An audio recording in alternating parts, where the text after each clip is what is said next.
ஒரு மணி, நாக்கு இல்லாத மணி. இது பழனி இதே மாதிரியான நிகழ்ச்சி. திராவிடர் விடுதலை கழகம்ன்ற ஒரு அமைப்பு இருக்கு. அந்த அமைப்புக்கான பிரச்சார கூட்டம். அந்த பிரச்சார கூட்டத்துக்கு நான் பழனிக்கு போயிருக்கேன். பழனி அடிவாரத்தில் நிகழ்ச்சி அப்படின்னு சொல்லிட்டாங்க. காலையில் கிளம்பி போயாச்சு, பழனிக்கு போயாச்சு. பழனிக்கு போனால் காலையிலேருந்து சாயந்தரம் வரையும் சும்மா தானே இருக்க போகிறோம். சாயந்தரம் தான் இந்த மாதிரி பொதுக்கூட்டம் போடுவாங்களேன்னு சொல்லி மலை மேலே ஏறி போய் சும்மா பார்த்துட்டு வரலான்னு போனோம். பழனி போயிருக்கீங்களாண்ணே? பழனியில் முருகர் சிலையை சுரண்டி சுரண்டி வித்துட்டானா, கேள்விப்பட்டிருக்கீங்களா? ஏன் வித்தாங்க? ஆனா என்கிட்ட சொல்ல, அவர்கிட்ட சொல்ற. அது நவபாசான சிலை.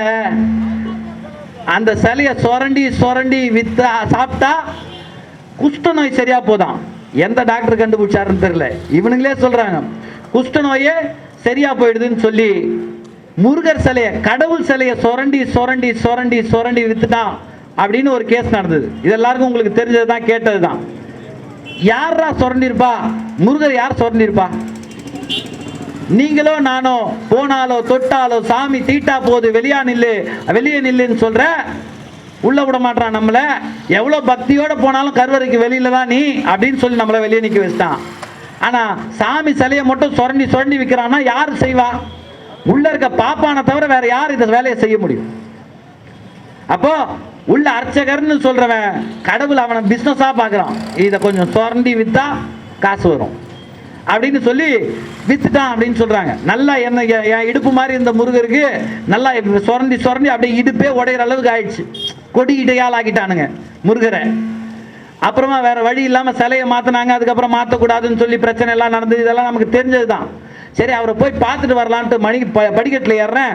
ஒரு ஆள் படிக்கட்டில் உட்காந்து இந்த மணி அடிக்கிறான், டிங்கு டிங்குன்னு சத்தம் வருது. மணியில டிங்கு டிங்குன்னு சத்தம் வருது பெரிய விஷயமா அப்படின்னு தான் தோணும். ஆனா என்ன விஷயம்னா இதுல நாக்கு கிடையாது. நாக்கு இல்லாத மணியில சத்தம் வருமா? இதுல வருமா? வராது.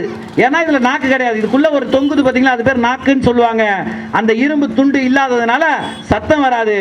இந்த மணியை படிக்கட்டில் உட்கார்ந்துட்டு ஒரு சாமியார் அடிக்கிறான், டிங்கு டிங்குன்னு சத்தம் வருது. சத்தம் வந்துடுச்சா? நான் உட்கார்ந்து யோசிச்சுட்டு இருக்கேன், எப்படா இந்த ஆளு நாக்கு இல்லாத மணியில சத்தம் வருது அப்படின்னு யோசிக்கிறேன். அந்த ஆளு எப்படி ஏமாத்துறான்னு கண்டுபிடிக்கணும்னு யோசிச்சுட்டு இருக்கேன். ஆனா அதுக்குள்ள அது வரையும் நடந்த விஷயத்தை நீங்க பார்க்கணுமே. கண்கொள்ளா காட்சி. நாக்கு இல்லாத மணி அடிச்சாரு, டிங்கு டிங்கு சத்தம் வந்துச்சுன்னு சொல்லிட்டு ஒருத்தன் 200 ரூபாய் போட்டான். 200 ரூபாய் போட்டு பக்கத்தில் உட்காந்துட்டான். சாமி குறி சொல்லு அப்படின்னு. உடனே அவர் குறி சொல்ல ஆரம்பிச்சிட்டா. அடிச்சு விடுறாரு. குறி சொல்றதெல்லாம் கேட்கவா வேணும்? நான் ஊருக்கே குறி சொல்லுவேன். யார் வந்தாலும் நான் குறி சொல்லுவேன். யாருமே இல்லைன்னு சொல்ல முடியாது. என்ன சொல்லுவான்? மிஞ்சி மிஞ்சி போனா நீ ரொம்ப நல்லவன் அப்படின்னுவான். யாராச்சும் இல்லைன்னு சொல்லுவானா? இல்லைங்க நான் ஊர்லயே அயோக்கிய பையன் அப்படின்னு எவனா சொல்லுவானா? அப்படி சொல்லிட்டா கூட இல்லைங்க நான் ஊர்லயே அயோக்கியங்க அப்படின்னு சொன்னா, பாத்தியா நீ அயோக்கியன்னு ஒத்துக்கிறியே, இதுக்கு மேல ஒரு நல்லவன் தேவையாடா அப்படின்னு மாத்துவான். அப்புறம் உனக்கு உன் சொந்தக்காரனால தான் பிரச்சனைன்னுவான். என்னடா சொந்தக்காரனால பிரச்சனையா? சொந்தக்காரனால பிரச்சனை இல்லாத யாராச்சும் ஒருத்தர் இருக்கானா? இந்த உலகத்துல சொந்தக்காரன் ஒருத்தர் இருந்தான்னா கூடவே பிரச்சனையும் கூட இருக்கும். இவர் சொல்லுவார் உன் சொந்தக்காரனால தான் பிரச்சனை. நம்மால் என்ன பண்ணுவான்? ஆமாங்க ஐயா, எங்க ஊர்ல ஒரு பங்காளி ஒருத்தங்கிறான், அவன் எனக்கு கூட உறந்துக்கிட்டே இருக்கிறான், அவனுக்கு தான் இருக்கு அப்படின்வான். உடனே இவன் சின்ன பிரச்சனை இருக்கும், அந்த பிரச்சனையை பெருசாக்கி விட்டுருவான். இவன் சொந்தக்காரனால பிரச்சனை. உன் வீட்டுக்கு பின்னாடி ஒரு குலதெய்வம் இருக்கு, அந்த குலதெய்வத்துக்கு விளக்கு போடு. நீ மலை மேல போனாலும் உனக்கு இலை போட்ட சாப்பாடு காத்துக்கிட்டு இருக்கும். வீடே கிடையாது இவனுக்கு. ஆனா என்ன சொல்றான்? உனக்கு வீட்டுக்கு பின்னாடி குலதெய்வம் இருக்கான், அதுக்கு விளக்கு போடணுமா, மாசத்துக்கு ஒரு தடவை படையல் போடு, வருஷத்துக்கு ஒரு தடவையாவது 2 தடவையாவது என்னை மாதிரி ஏழை பிராமணனுக்கு, யாருக்க ஏழை பிராமணனுக்கு வேஷ்டி துண்டு எடுத்து வச்சு மரியாதை செய்ய, நல்லா வருவேன்றான். எங்கேயோ ஒருத்தன் பயன்படுறதா இருந்தா கூட அது பிராமணனா இருக்கணும், ஏழை பிராமணனுக்கு உதவி பண்ணுன்னு சொல்றான். இந்த மணி எப்படா சத்தம் வந்ததுன்னு எவனுமே யோசிக்கல. கிட்டத்தட்ட 1 இருந்து 1.5 மணி நேரம் வரையும் நான் இந்த நிகழ்ச்சிக்காக வெயிட் பண்ணிட்டு இருக்கேன். இது எப்படா ஏமாத்துறான்னு, இந்த நாக்கு இல்லாத மணியில எப்படா சத்தம் வருதுன்னு நான் 1.5 மணி நேரம் வெயிட் பண்ணதுக்கு அப்புறம் கண்டுபிடிச்சேன். ஒன்றும் கிடையாதுங்க, மேல ஒரு துண்டு போட்டிருக்கான், சட்டை போடல, ஒரே ஒரு பூநூல். பஞ்சகட்சம் வேஷ்டி கட்டிட்டு இருக்கான், உட்கார்ந்துட்டு இருக்கான். வரான் 200 ரூபாய் போடுறான், குறி சொல்றான். வரான் 300 ரூபாய் போடுறான், குறி கேட்கறான். இப்படியே போயிட்டு இருக்கு. கிட்டத்தட்ட நான் பார்த்த இடத்துல 300, குறைஞ்சபட்சம் 1.5 மணி நேரம் நின்ன, குறைஞ்சபட்சம் அரை மணி நேரத்துக்கு ஒரு 10 பேர்னு கணக்கு பண்ணா கூட 30 பேர் வந்திருக்கான். ஒவ்வொருத்தனும் 200 300 காசு போட்டு குறி கேட்டிருக்கான். நாக்கில்லாத மணியில எப்படி சத்தம் வந்தது எவனுமே யோசிக்கல. நான் 1.5 மணி நேரம் யோசிச்சதுக்கு அப்புறம் கண்டுபிடிச்சேன். அந்த சட்டை போடல, இந்த மணியை அக்கல்ல கட்டி வச்சிருந்தான். இங்க கட்டிட்டான், இங்க கட்டிட்டு இங்க கட்டி தொங்குது. மேல ஒரு சால்வை போட்டிருக்கிறதுனால இது வெளியில தெரியல. இப்படி திறந்து ஆட்டுறான், டிங்கி டிங்கின்னு சத்தம் வருது. சாதாரணமான வர ஒரு மணி, இந்த மணியை அக்கல்ல கட்டிக்கிட்டு இப்படி திறந்து ஆட்டினா டிங்கி டிங்கின்னு சத்தம் வருது. அப்படியே மூடி உட்கார்ந்துக்கிறான். உட்கார்ந்துட்டு குறி சொல்ல ஆரம்பிச்சிடறான். இப்ப எவ்வளவு நேரம் நான் இப்படியே வச்சுட்டு பேசிட்டு இருந்தாலும் உங்களுக்கு தெரியாது. அடுத்த ஆள் வந்தவொடனே இப்படி கையை திறந்தவொடனே இந்த மணி கொஞ்சம் லூசா தொங்கும். தொங்கினவொடனே இப்படி ஆட்டுறான். இப்படி ஆட்டினா இதுல சத்தம் வருது. சத்தம் வர்றதை நான் கண்டுபிடிச்சா அவர் மேல இருக்க துண்டை உருவுனது தான். அதுக்கப்புறம் எவன்லாம் அந்த ஆளு கிட்ட குறி கேட்கறதுக்கு நின்றுட்டு இருந்தானோ அத்தனை பேரும் அந்த ஆளை போட்டு செம பழகிறான். 100 ரூபாய் போட்டவங்களாம் 200 ரூபாய் எடுத்துன்னு வர்றான். கொஞ்சம் தாமதிச்சிருந்தா அந்த ஆளே அவனே அதுல காசு போட்டு அந்த ஆள் காலில் விழுந்து கும்பிட்டு போயிருப்பான். ஆனா நான் கண்டுபிடிச்சு இந்த ஆள் ஏமாத்துறாங்க அப்படின்னு சொன்ன உடனே காசே போடாதவன்லாம் அந்த தட்டுல இருந்த காசையெல்லாம் எடுத்துட்டு ஓடுறான். அதுக்கப்புறம் போலீஸை வர வச்சு ஐயா இந்த மாதிரி ஃப்ராடு பண்ணி ஏமாத்துறான் அப்படின்னு நாங்க சொல்றோம். சொன்ன உடனே என்ன நடக்குது தெரியுமா? அவர் வச்சிருந்தார் ஒரு பை, அந்த பையில இருந்து எடுத்தாங்க 1.5 லட்சம் ரூபாய். 1.5 லட்சம் ரூபாய் ஒரு நாளைக்கு ஒரு சாமியார் சம்பாதிக்க முடியுதுன்னா என்ன ஏது காசு எங்க இருந்து வந்தது? எல்லாம் இந்த பாமர ஏழை மக்களை ஏமாத்தி உன் பிரச்சனைக்கு தீர்வு சொல்றேன்னு சொல்லி அவங்க பணத்தை புடுங்குற வேலையை இந்த கடவுளின் பேரால் செஞ்சுக்கிட்டு இருக்கான். முருகன் சொல்லணுமா இல்லையா? ஏ பக்தா, அவன் அக்கல்ல மணி கட்டி வச்சிருக்கான், உன்னை ஏமாத்துறான். உயிரை குத்த சாமிக்கு அடிவாரத்திலே மயிரை குத்துறானுங்க ஃபுல்லா வழிச்சு.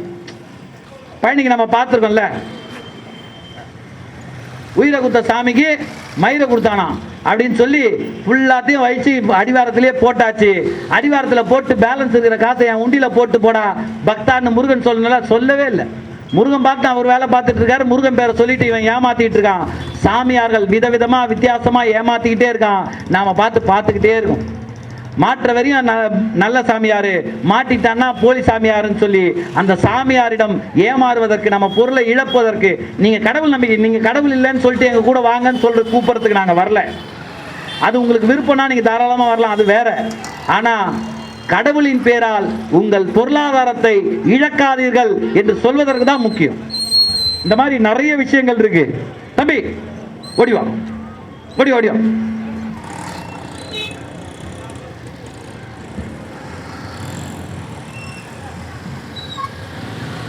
என்னது முட்டை சாப்பிடுவியா? முட்டை சாப்பிடுவியா? எடுத்துக்கோ. இப்ப சாப்பிடக்கூடாது, அப்புறமா சாப்பிடலாம். ஓகேவா? இல்லை போட்டலாம். ஓகேவா? உனக்கு இரும்பல் தான். சரி தம்பி, உன் பேர் என்ன? தனுஷ். தனுஷ். என்ன படிக்கிறியா? எத்தனாவது படிக்கிறா? 3வது. சூப்பர். உனக்கு இரும்பல் வந்தா எப்படி இரும்புவ? இந்த மைக்கில் இரும்பு. அப்படி இரும்பு. தும்பல் வந்தா அச்சு அப்படின்னு தும்பு. கரெக்டா? திரும்பிக்கோ, பின்னாடி பார்த்து. அப்படியே கொஞ்சம் முன்னாடி வா. கொஞ்சம் குனி பார்க்கலாம். குனி குனி குனி குனி இன்னும் கொஞ்சம். ஓகே. இடுப்பை மட்டும் ஆட்டு பார்க்கலாம். சூப்பர். புரியுதா? இப்போ 1 2 3 சொல்லுவேன், ஒரு தும்பல் போடணும். ஓகே, 1 2 3. சூப்பர். இன்னும் ஒரு தடவை, இன்னும் கொஞ்சம் குனி. 1 2 3. நான் உங்ககிட்ட என்ன சொன்னேன்? என்னடா சொன்னேன்? தும்மல் போட சொன்னேன்ல. தும்மல் தானே போட்டிருக்கணும். முட்டை போட்டிருக்க. டெய்லி போடுவியா? டெய்லி வீட்டில் போடுவியாண்ணா? போடுவியா மாட்டியா? போட மாட்டியா? சரி ஓகே. முட்டை சாப்பிடலாமா? சும்மா சாப்பிடு, காற்று மாதிரி போய்டும். வாங்கி வா. ஒன்றும் இல்லை, வா. ஆகட்டு. முழுங்க முழுங்க. முழுங்கிட்டியா? போதுமா? நல்லா இருக்கா முட்டை? வயிற்றுல இருக்கு பாரு முட்டை. வந்துருச்சா? எடு. முட்டை எடுக்கிறப்ப அவ்வளோதான்.